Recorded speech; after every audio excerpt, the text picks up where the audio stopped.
What if the one question keeping you up at night is the exact question designed to keep you from ever finding the answer? There is a single verse spoken over 5,000 years ago that exposes the most dangerous habit of the human mind. Not anger, not greed, something far more subtle. The habit of asking questions you already know the answer to. And by the end of this video, you'll realize you've probably been doing it your entire life. But first, let me ask you something. You've been collecting information, haven't you? Reading articles, watching videos, maybe even making lists. You've told yourself you need more clarity before you can act. More data, more opinions, one more conversation. But here's what's really happening. You already know what needs to be done. You've known for weeks, maybe months. That relationship that's draining you, you know. That job that's slowly hollowing you out from the inside, you know. That decision you keep postponing because you're not ready. You're ready. You've been ready. But knowing and admitting are two very different acts of courage. Vikram was 38. CEO of a mid-sized tech company he'd built from a garage floor idea into a 60-person operation. On paper, everything was working. Revenue dashboards, weekly sprint reports, quarterly reviews. He had a metric for everything. And yet, something was wrong. 3 of his best engineers had quietly resigned in 6 months. His co-founder had stopped attending board meetings, and his wife had said something over dinner 3 weeks ago that he still couldn't shake. Vikram, when was the last time you actually looked at me when I was talking to you? He didn't answer.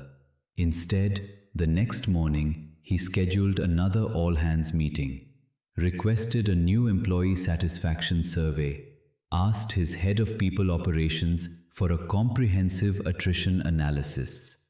More data, more reports, more questions that kept the real question at arm's length. Because the real question, the one burning quietly beneath every spreadsheet and every dashboard, wasn't about data at all. It was, what am I refusing to see? It was a Thursday evening when Vikram ran into someone he hadn't seen in years.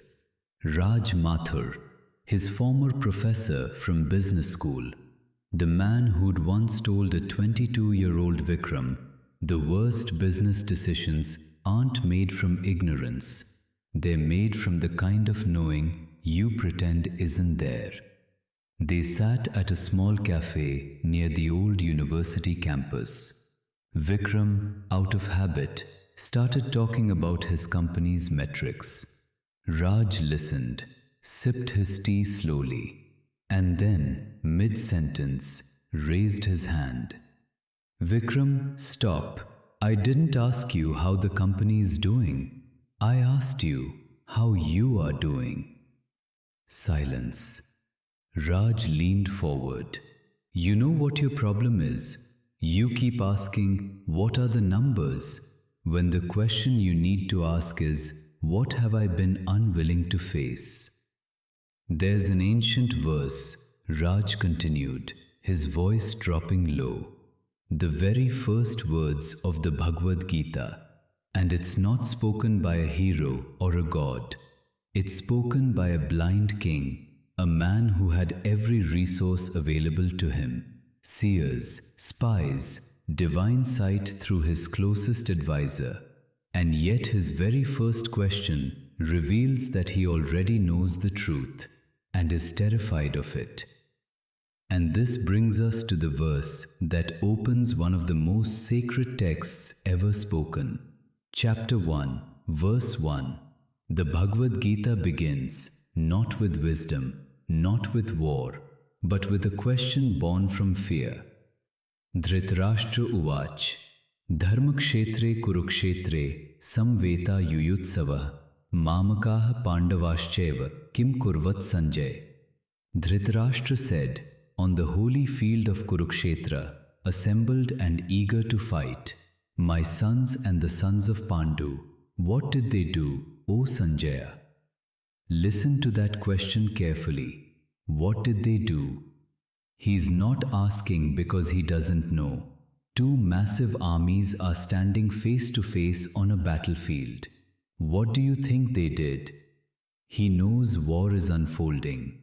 He knows his sons chose the path of injustice. He knows that Dharma is not on his side. And yet he asks, not to learn, but to delay, to hear someone else narrate the consequence of a truth he spent a lifetime avoiding.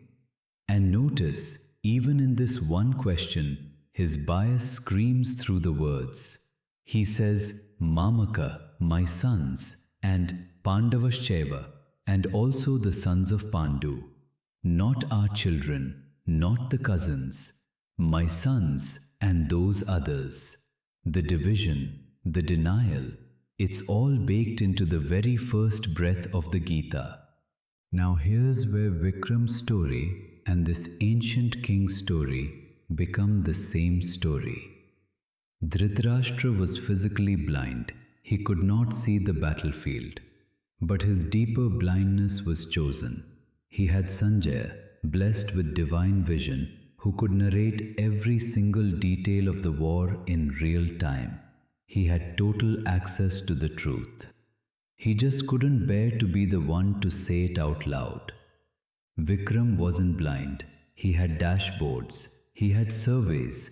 He had Sanjaya in the form of spreadsheets and status reports.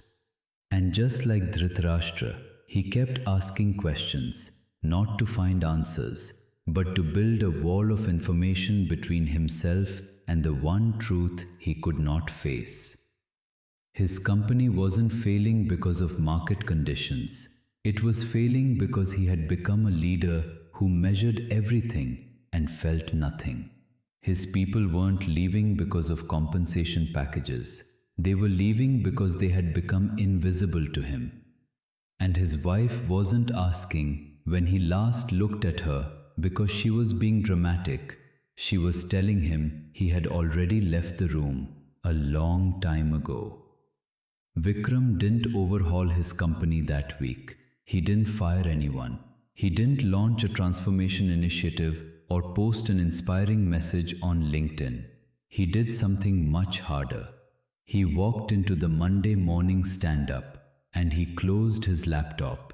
He looked at his team, actually looked at them, and he said, I haven't been honest with you, and I haven't been honest with myself. I've been so busy tracking what's happening that I stopped caring about why, and I stopped caring about who. No one spoke for a long moment, and then his lead developer, a woman named Priya, who had already drafted her resignation letter, quietly closed her laptop too. That was the beginning, not of a turnaround story, not some Hollywood ending where the stock price doubles by Friday, but of something far rarer, a man who finally stopped asking the wrong question and sat in the unbearable silence of the right one. Now, quick check. See if any of this lands. You keep asking people for advice, but you never follow any of it, because deep down, you're not looking for guidance.